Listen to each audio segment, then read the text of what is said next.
આ આ વિડીયોમાં આપણે બે વસ્તુ શીખીશું: differentiate process and thread and define multi threading.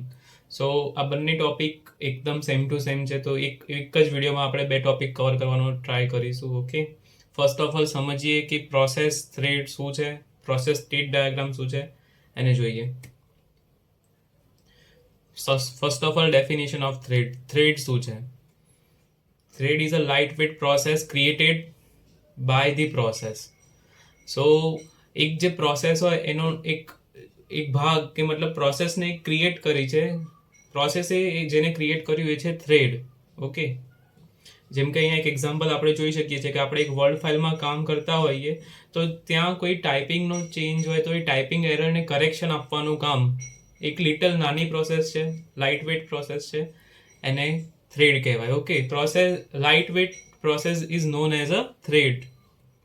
Processes are used to execute large heavyweight jobs such as a working in Word, while threads are used to carry smaller or lightweight jobs such as a auto saving in Word document. Okay, તો પ્રોસેસીસનો purpose મોટા કોઈ ટાસ્કને perform કરવાનો છે, જ્યારે થ્રેડનો purpose કોઈ નાના સબ ટાસ્કને પરફોર્મ કરવાનો છે. Thread is a lightweight process created by the process.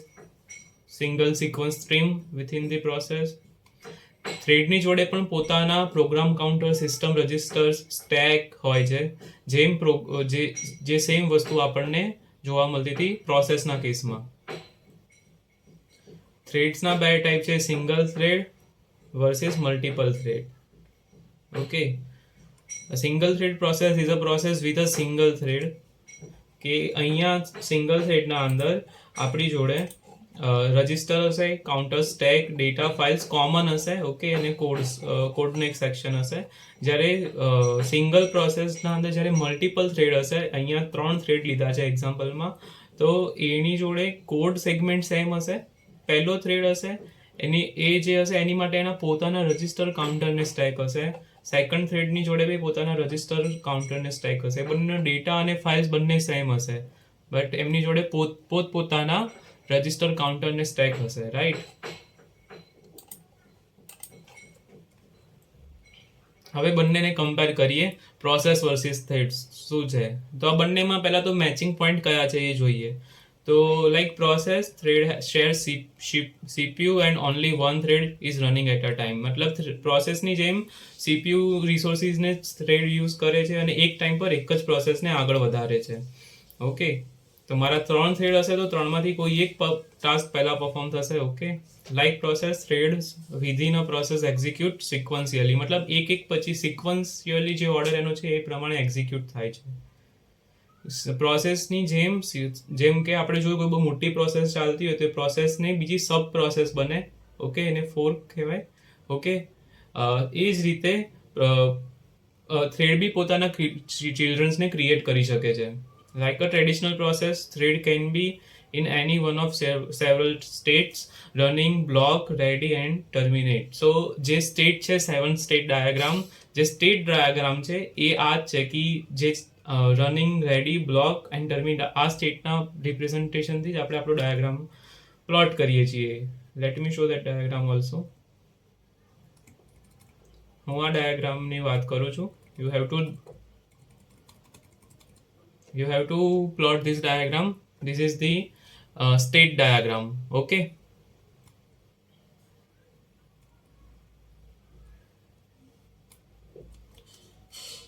let's move on the next question.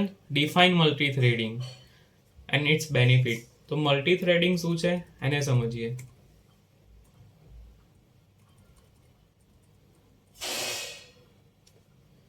પહેલા તો મલ્ટી-થ્રેડિંગ ને સમજતા પહેલા થ્રેડ્સના ટાઈપ સમજીએ. Kernel level thread, user level thread.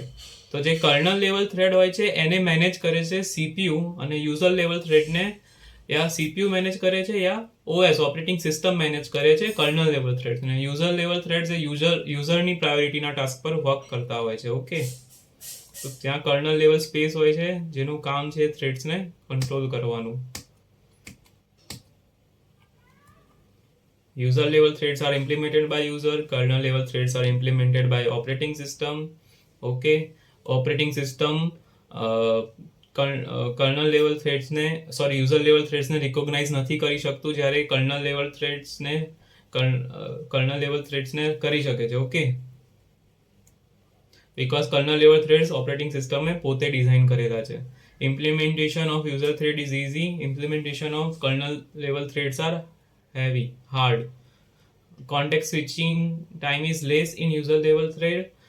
Context switch time is high in kernel level thread. Context switching શું છે? તો context switching એક મેથડ છે કે જ્યાં એક પ્રોસેસને ક્લોઝ કરીને યા સ્ટોપ કરીને બીજી પ્રોસેસને રિસ્ટાર્ટ કરવાની. ઓકે, સો આ હતું આપણું યુઝર લેવલ ને કર્નલ લેવલ વચ્ચેનું એક એક્ઝામ્પલ. જાવા થ્રેડ છે એક એઝ અ એક્ઝામ્પલ તમે યાદ રાખો. જાવા થ્રેડ યુઝર લેવલ થ્રેડ છે અને વિન્ડોઝ, સોલારિસ, ઓકે, આ બધા જે ઓપરેટિંગ સિસ્ટમની જે થ્રેડ્સ મેથડ છે એ કર્નલ લેવલ છે. હવે મલ્ટી થ્રેડિંગની વાત કરીએ. મલ્ટી થ્રેડિંગ 7 માર્ક્સમાં પૂછાતો આઈએમપી ક્વેશ્ચન કહી શકાય. સૌથી ઇઝીએસ્ટ તમે જસ્ટ આ ફોટોમાં તમને જે દેખાય છે તમે જસ્ટ ડ્રો કરી લો છો તો you will secure good marks. પહેલા તો મલ્ટી થ્રેડિંગના 3 મોડલ્સ છે, 1 to 1, many to 1, many to many. મતલબ અહીંયા આપણે કનેક્શન બાંધી રહ્યા છીએ યુઝર લેવલ થ્રેડ અને કર્નલ લેવલ થ્રેડ વચ્ચે. તો 1 to 1 ના અંદર શું થશે કે જે યુઝર લેવલ થ્રેડનો પહેલો થ્રેડ છે એ કોઈ બી આ ત્રણેયના કોઈ બી એક જ સાથે કનેક્ટેડ હશે. મતલબ કર્નલ લેવલના 1, 2 અને 3 આ ત્રણમાંથી કોઈ એક જ સાથે કનેક્ટેડ હશે. ઓકે, અને બીજો થ્રેડ બી મતલબ દરેકની એક જ ઓપ્શન હશે કે એક વેલ્યુ એક સાથે બીજા કોઈ એક જ સાથે કનેક્ટ થઈ શકે છે. ઓકે, જો જેટલા યુઝર લેવલ થ્રેડ હશે એટલા જ કર્નલ લેવલ થ્રેડ આપણને 1 to 1 મોડલમાં જોવા મળશે.